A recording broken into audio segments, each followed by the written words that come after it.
A waitress, an arrogant billionaire, and a grand piano. What began as a public humiliation. 3 minutes later, she had the entire restaurant frozen in silence with nothing but raw talent. You won't believe how she flipped the script. Not with power, but with music. It was a crisp Saturday evening in Savannah, Georgia. A breeze from the riverside danced through cobbled streets, slipping past the glass doors of the Whitmore Room, the most prestigious restaurant in town where guests came not just to dine, but to be seen. Soft amber lighting shimmered across crystal wine glasses. Classic jazz murmured from the baby grand in the corner, and amidst all that carefully curated perfection, moved a waitress in a simple black uniform, silver tray in hand, gliding silently from table to table. Natalie Brooks, 24 years old, reserved, polite. No one here knew that she had once been a piano prodigy, once expected to represent America at international music competitions, until it all came crashing down during one devastating nationally televised performance. But tonight, fate had prepared a different stage for her to step onto. The revolving glass doors at the main entrance spun open for the 53rd time that evening. But this time, every head in the VIP section turned. Preston Calloway had arrived, custom-tailored suit, a wristwatch worth more than an entire year's salary for half the kitchen staff. The tech billionaire, infamous for his condescending charm, half-smile smirks, and his favorite pastime, turning people into punchlines over dinner. He sank into the VIP corner seat, arms spread like the entire restaurant belonged to him, and as his gaze swept across the staff, it stopped at the last place anyone expected, squarely on the face of Natalie Brooks. No one knew it yet, but tonight Preston was about to lose more than just his smug one-liners. And Natalie, the girl who thought her dream was long buried, would rise again. Not to perform, but to reclaim herself. Before the silver tray, before the black uniform and the polite, practiced smiles, Natalie once carried a dream so bright it could light up an entire room without a single bulb. Back then, people called her the piano angel of Royal Hartman. At 20, Natalie Brooks was a third-year student at the prestigious Royal Hartman Conservatory, a place reserved only for the most carefully chosen names in classical music. She didn't come from wealth. She didn't have private tutors growing up. She hadn't been playing since the age of 4 like her classmates. But she had something they didn't, a flawless ear and a soul entirely claimed by music. She played Debussy before she could fully read a score. She once made an entire town hall rise to its feet with Chopin, played on an old upright piano at the Spring Festival. She wasn't just playing music, she was living inside it. And then the opportunity came. A coveted scholarship awarded only to the chosen performer at the nationally televised finals of the Young Artist competition. The pressure was immense, but Natalie had always believed, as long as I sit at the piano, everything else disappears. She was wrong. That night, under the studio lights and swarming cameras, it happened. A blank moment, a forgotten rest, a miscounted beat, a few faltering notes. The audience didn't catch it right away, but Natalie did. She tried to recover, but panic surged, and it swallowed her whole. She stood up, bowed her head, and walked off stage, on live national television. Minutes later, the internet flooded with headlines like, "An angel's wings break mid-performance." Sponsors pulled out. The scholarship was placed under review. Weeks later, Natalie quietly withdrew from the conservatory. No one knew where she went, except her mother, Denise Brooks, the night shift nurse who had once worked overtime just to keep Natalie in lessons.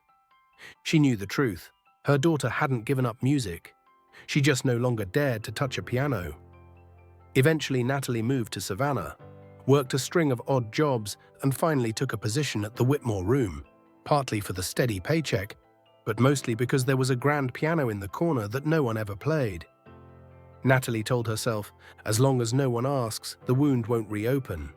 She never imagined that a stranger would choose tonight to strike directly at that wound and force her to decide, keep hiding or step back onto the stage. Preston Calloway sat cross-legged at the VIP corner table as if chairing a board meeting, not enjoying an ordinary dinner. He didn't bother with the menu. He simply flicked his fingers. rare red wine, medium rare steak, and a scrutinizing gaze that swept across every staff member in the vicinity. That gaze stopped on her. Natalie approached with a tray of water, her steps measured and composed, like every other night. But the moment she placed the glass on the table, she sensed something off. Not a crooked glass, but an unnatural silence, stretched too long, and a stare that pierced right through her uniform. "What's your name?" His voice rang out, loud enough for everyone at the table to hear. "Natalie," she replied, calm and polite, as she always did with guests. Preston looked up, pretending to be surprised. "Natalie," he repeated, enunciating each syllable like he was tasting them. "Sounds like a name that once belonged to someone with big dreams."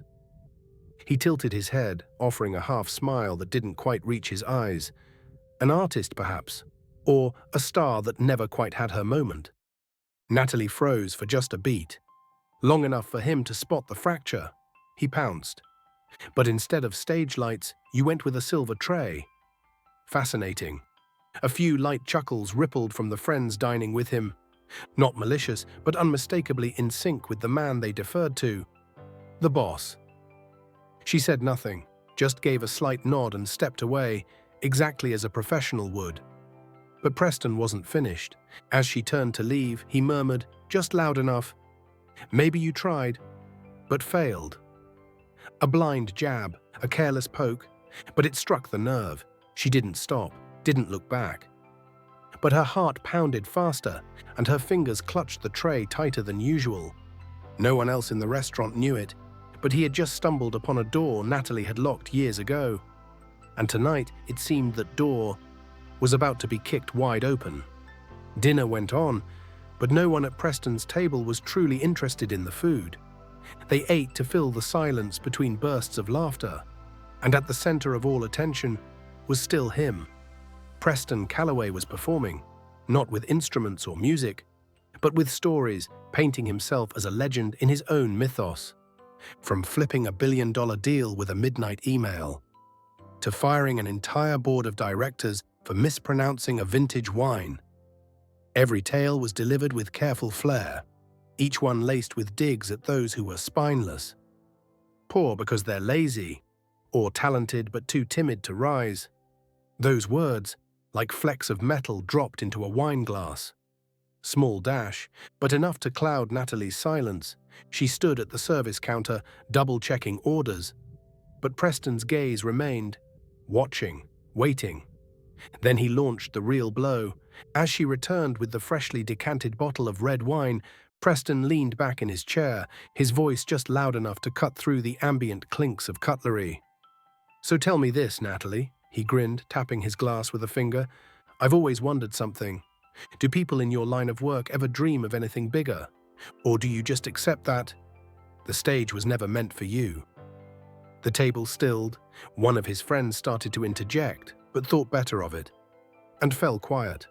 All eyes turned to Natalie. She set the bottle down, poured steadily into his glass, and replied with calm clarity, "I used to study piano." The words were simple dash, as if she were commenting on the weather. But Preston saw his opening and pounced. "Oh, an artist," he exclaimed.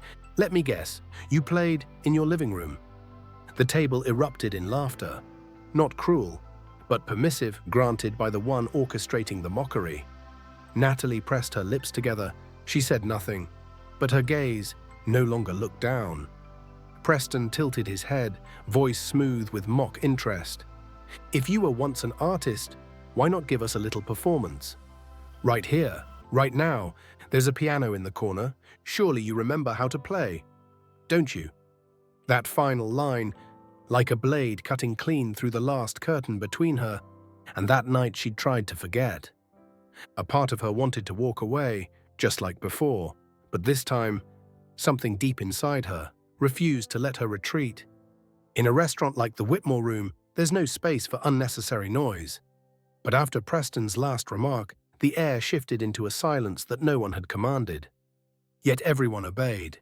Natalie stood beside the table, her hand still resting on the wine bottle, but her eyes locked directly on his. No trembling, no retreat. Just a silence heavy with things unsaid. Preston still wore that smile, the kind that said he'd already won before the game even began. He tilted his head, pretending to be gracious. "Just a short piece. For fun," he coaxed. "You wouldn't want to disappoint distinguished guests like us, would you?" He emphasized the words distinguished guests, a quiet reminder of who was spending the money and who was just here to serve it. A scattered laugh broke out at the far end of the table. One of his friends, laughing not because it was funny, but because not laughing wasn't an option. And the surrounding diners. They were beginning to look up. Toward the waitress, standing at the far corner table, no one knew exactly what was going on. But their eyes had already made Natalie the center of it. She felt it. Felt it like the heat of stage lights pressing down. She swallowed. Part of her wanted to say, "Number, I'm working. I'm not here for your entertainment." But what she heard instead was, "I can't.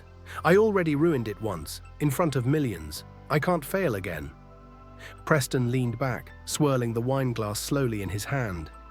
His voice dropped to something near a whisper, intimate, almost gentle, but loud enough for everyone at the table to hear. "Maybe you weren't as good as you thought. Just an old dream, a pretty memory that should have stayed in the drawer."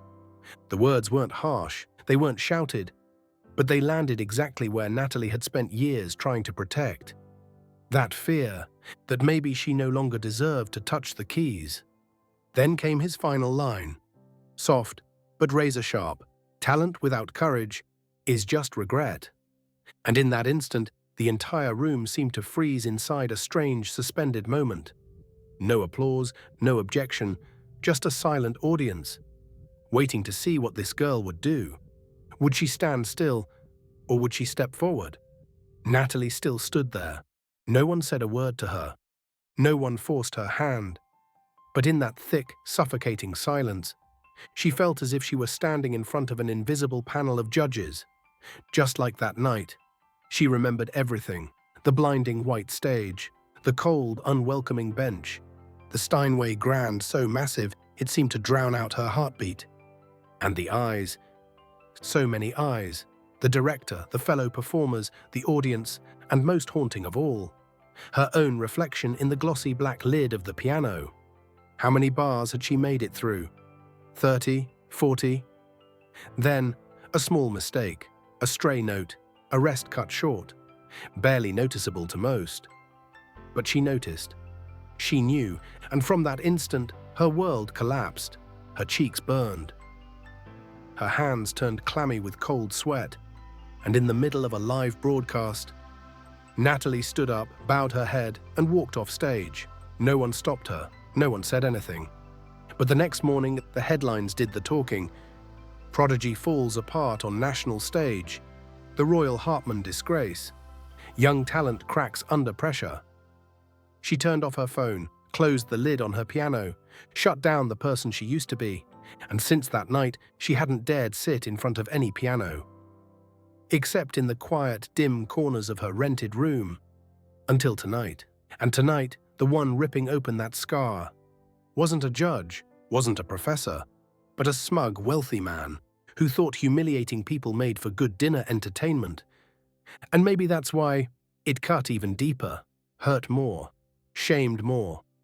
Natalie felt a chill race down her spine. Her heart pounded furiously, but amid all that noise inside her, something else was breaking free.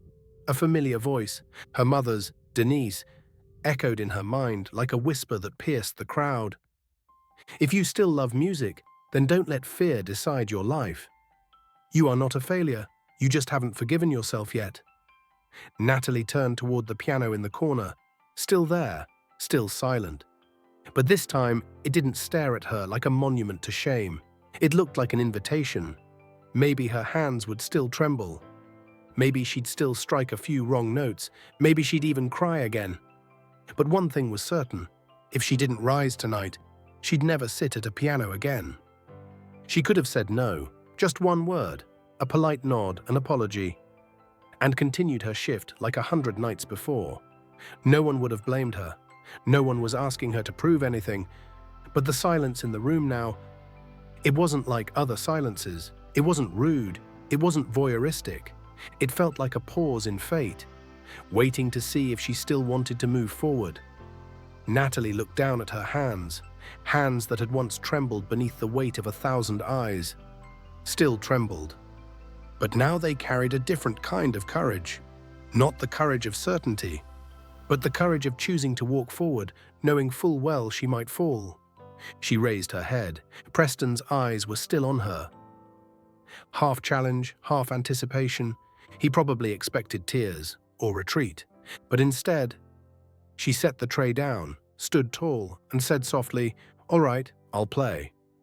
A quiet sentence, no defiance, no drama, but it landed like thunder in a breathless room. A chair scraped in the corner. A young server froze mid-step, menu in hand. An elderly woman at a nearby table leaned forward, hand to her chest, barely believing what she'd heard. And Preston. He smiled, but not because he'd won. He thought he'd cornered her into performing a private joke for his amusement. Natalie stepped away from the VIP table. No one stopped her. Each step carried her toward the far corner of the room, where the grand piano sat quietly beside the wine rack. That same piano, the one she walked past every night, the one she thought about every morning, but never, not once, had she sat at it. Until now. She ran her fingers gently across the polished wood, placed her hands on the lid of the keys. No one spoke. No one breathed. The entire restaurant felt pulled into a still frame. And she stood at the center of it. Behind her, Preston crossed his arms, leaned back and smirked, as if waiting for her first mistake. But Natalie didn't look at him. She didn't look at anyone. She looked down at the keys and saw herself at 7 years old, playing her first piece in a tiny living room, her mother standing quietly behind her. She closed her eyes, took a deep breath. Not for them, not to prove anything, but to say to herself, "This time, if I play with everything I have. Not to please, but to come alive again." The bench before the grand piano had been more decorative than functional, untouched for months, but now it let out a faint creak as Natalie sat down.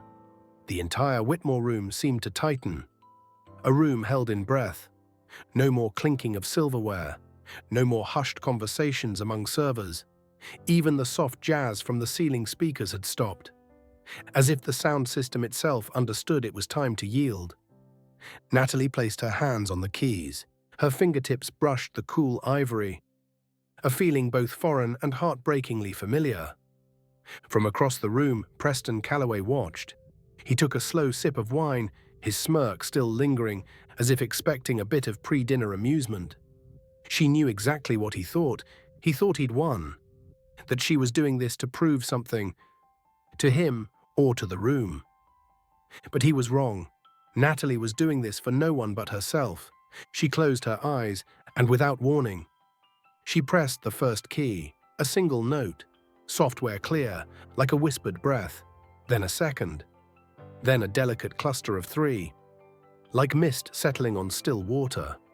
Claire de Lune, the piece that had once shattered her, the piece she had walked away from.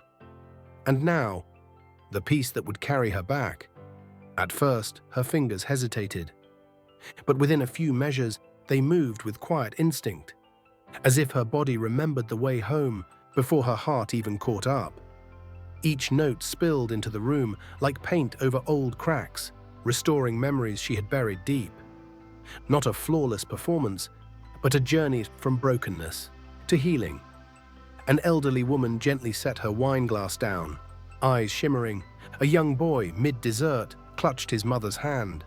Servers stood frozen in the aisles, not from curiosity, but from something lodged tight in their chests.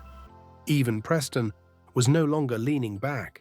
He now sat upright, wine forgotten in his grip. The girl he thought was just a waitress was doing what no one else in the room had dared, facing her fear in front of everyone with nothing but the raw truth of who she was. And somehow, the entire restaurant was holding its breath with her. Natalie didn't know what was happening beyond the piano. She didn't need to. With every note under her fingers, she was reclaiming one lost piece of herself at a time. From the first notes of Claire de Lune, Natalie wasn't just playing music. She was summoning everything she had once lost. Her dream, her dignity, her identity, her belief in herself. And then, the piece began to rise. Each chord grew thicker, each run of notes more urgent. No longer hesitant taps on ivory, now they were a call, a cry, a roar, a declaration, I am still here, I was never gone. The far corner of the room seemed to vibrate, not from sound dash, but from the weight of raw emotion, crashing over every soul watching. A young server stood tucked in the hallway, hands clenched tight at his apron. At a side table, a middle-aged woman pressed a napkin to her chest, tears falling without her noticing when they began. A couple near the piano leaned forward, afraid to miss even a breath of it. Preston Calloway was no longer smiling. He sat frozen, eyes locked on Natalie, his pupils narrowing, as if struggling to reconcile this woman with the one who'd served him water moments ago, because she wasn't that woman anymore. And that, more than anything, unsettled him. He was used to commanding rooms. He was used to being the gravity people orbited, the voice that silenced crowds, the spark behind every laugh. But tonight, this room no longer belonged to him. Tonight, music was the center. And Natalie held the banner. She didn't hold back, didn't shrink, left nothing behind for fear or safety. And when she reached the climax, the very passage she had once fled from years ago, she closed her eyes. Her hands moved faster. Her fingers struck harder. Emotion surged, like waves breaking against a dam long held shut. This was no longer Debussy. This was a symphony of someone once dismissed, once mocked, once consumed by fear. Now standing tall beneath the gaze of the world, unbowed. The notes sliced through the air, fierce yet crystalline, like a silent blade parting arrogance, like a truth too sharp to be denied. And when the final notes rang out, slowly, gently, like a farewell to the version of herself that once lived in fear, the entire room forgot how to breathe. The final note rang out, soft as a sigh, then faded into silence. Natalie remained seated, hands still resting on the keys, shoulders rising and falling with each breath. She didn't look at anyone. She didn't smile. She didn't move. She didn't need to, because the room was already speaking for her. 1 second, 2, 3, silence, and then a single pair of hands began to clap. Alone at first, then multiplying, spreading like waves crashing onto a shore. An elderly woman rose to her feet, then a middle-aged man near the wine bar. And then the whole room stood. The entire Whitmore room rose to its feet. No one told them to. No one waited for permission. The applause was thunderous, certain, unapologetic. Not the polite clapping for an unexpected guest performance. This was something else entirely. This was applause for someone who had stepped out of the shadows and brought all of herself into the light. Natalie lifted her head. Her eyes met faces that no longer looked distant or superior, but moved, reverent, and deeply grateful. She saw a young man place a hand over his chest, as if something long dormant had just stirred awake.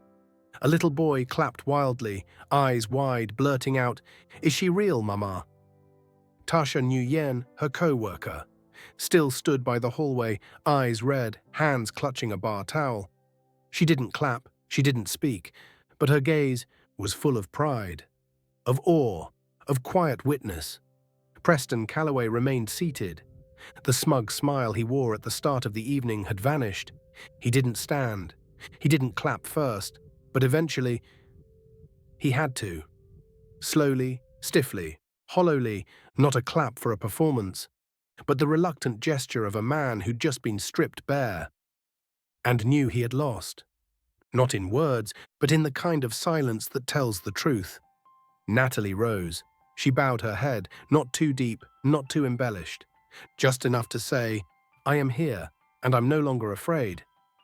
She returned to the service floor. No red carpet, no backstage lights, but every step she took was steadier, stronger, and more certain than any she had ever taken before. She returned to Preston's table as if she had never left. Same uniform, same silver tray, same composed expression dash. giving no clue that minutes ago she had just changed the temperature of an entire room. He looked at her, but this time, his gaze no longer held the superiority of a man surveying his servers. It was the look of someone being forced to acknowledge the worth of what he had deliberately belittled. Preston lifted his wine glass, his lips parting like he meant to say something casual, but all that came out was, "I didn't expect you'd actually play." His voice was rough, tinged with something that felt like helplessness. It sounded harmless, but to Natalie, it was the last mask he had left, the feigned surprise of someone witnessing a truth they'd never dared to believe could exist.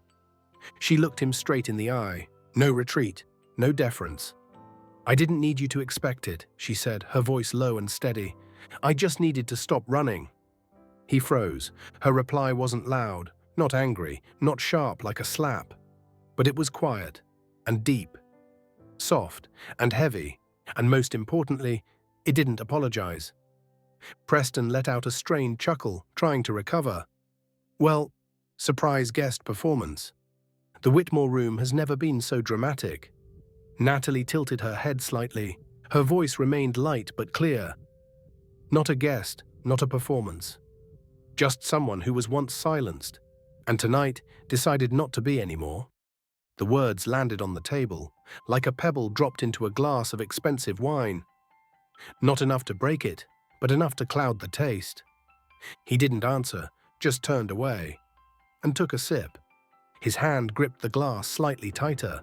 His face relaxed, but his eyes had lost their confidence. And for the first time, Preston Calloway was silent. Not because he was waiting for his turn to speak, but because he knew. There was nothing left to say. Natalie walked away. She didn't look back. She wasn't here to defeat anyone. She only needed to know her voice was back. And this time, no one would take it from her. Natalie returned to her work as if she had never stepped away. She held the tray, poured the wine, wiped the rim of the glass. The same motions she'd done hundreds of times every night. But what no longer repeated was the way people looked at her. Gone were the fleeting glances that barely registered. Gone were the polite, hollow smiles when she approached a table. Now every gaze held a pause, then shifted into something unmistakable: respect. Each guest, from the suited businessman to the elderly woman in low heels, nodded gently as she passed. One whispered, "You were incredible." Another held her hand briefly as dessert was served and murmured, "Thank you for reminding me what it feels like to be alive." Natalie smiled, softly but truly. Not the professional smile of a waitress keeping up appearances, but the quiet smile of someone who had just walked herself out of the dark. Tasha Nguyen, her longtime colleague, slipped over during a mid-shift break. "You used to study?" she asked gently. Natalie turned to her, a calmness in her eyes that hadn't been there before. "Royal Hartman. But that's a past life." Tasha nodded. She didn't press. She simply placed a hand on Natalie's back and gave a small squeeze. A silent touch that said, "I see you, and I'm here." At the VIP table, Preston Calloway sat in silence. From time to time, his eyes flicked toward Natalie, but they never stayed. His friends weren't loud anymore. No more booming laughter, no more biting comments, just awkward silence and averted gazes. The quiet discomfort of people who had once laughed too loudly at the wrong thing. None of them called for more wine. None of them still believed they were the center of the evening. Because tonight, the woman they had once dismissed had reminded them of something. Worth doesn't come from status. It comes from how you live with yourself. Natalie walked past their table. No need for eye contact, no need for words. And yet her presence alone was enough to make them all subtly shrink in their chairs. She was no longer the girl from table 8. No longer the one who brings the wine. No longer the girl who once failed. She was the one who made a room full of polished people rise to their feet. With music, with truth, with courage. And perhaps the most terrifying thing, for men like Preston Calloway, was this. For the first time in their lives, they were forced into silence. Not because they had nothing to say, but because they knew Nothing they could say was worthy of being heard. Natalie was wiping down a table near the bar when a calm male voice spoke behind her. "Ms. Brooks." She turned around. An older man, mid-50s, salt and pepper hair, dressed in a suit that wasn't flashy, but was tailored with impeccable precision. His face didn't carry the open admiration that others in the room had shown. Instead, it held the quiet composure of someone who had seen much. But tonight had been stopped in his tracks. He extended a hand. No rush, no show. "I'm Jeremiah Langston. I'm with Langston Music Studio, Atlanta." Natalie blinked. That name wasn't unfamiliar. Anyone who had studied music knew it. Langston was one of the most influential producers in the Southeast, famous for reviving voices the world forgot. Jeremiah looked at her, not with scrutiny, not with pressure, but like a man waiting on a choice. "I came here tonight just for dinner. I didn't expect anything unusual. But then you played, and I realized I couldn't leave this place the way one leaves a restaurant." He handed her a business card. Plain, unadorned, no sparkle, no empty promises. "I'm not here to make you a star. I just want to hear you play again, but this time in a studio. No guests, no silverware, no one laughing." Natalie stayed silent. She looked down at the card, then back at him. "I'm not sure I still have the strength for that world," she admitted. Jeremiah nodded, as if he'd heard this very sentence 100 times. From people who believed they had already retreated for good. "I'm not looking for perfection, Natalie. I'm looking for what's real." He placed the card gently on the counter. No persuasion, no push. Just one final line. "You can call me, just one demo. No pressure. But I believe it's time your music stopped hiding in the corner." Then he turned and walked away. Never looked back. Natalie held the card in her hand. Just a small piece of paper. But it felt heavy, like a door cracking open. A door she had once believed slammed shut forever, after one tear-stained night long ago. This time, it wasn't opened by an invitation. It was opened by the sound of her own music. The night had deepened. The Whitmore room was quiet now, bathed in soft amber light, with only a few closing staff moving about in silence. Natalie stood alone by the large glass window, gazing out at the street. Still holding the business card from Jeremiah Langston. She had thought she might cry, but no, she simply stood there, still, light. As if she had just set down an old suitcase she'd been carrying for years. Not because she had defeated anyone, but because she no longer needed to prove anything.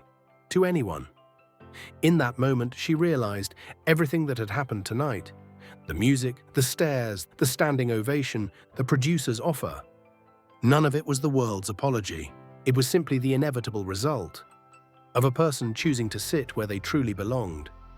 She recalled Preston's face at the end, stiff, silent, stripped of all arrogance. And yet, oddly enough, she felt no triumph. "If I did this just for revenge," she thought, "then how am I any different from the one who once silenced me?" She didn't play to make someone regret. She didn't rise to teach the proud a lesson. She did it because she refused to live one more day pretending to be someone she wasn't. She returned to the counter, grabbed her coat, and nodded gently to her colleagues. Tasha simply said, "Tonight was something else." Natalie smiled, said nothing, but inside she knew from this moment on, everything she did would be because she chose it, not because she was afraid. On the way home, she didn't turn on music, no podcast, no checking her phone. She let the wind move through her hair as the window rolled halfway down, and for the first time in years, she didn't feel like she was running from anything.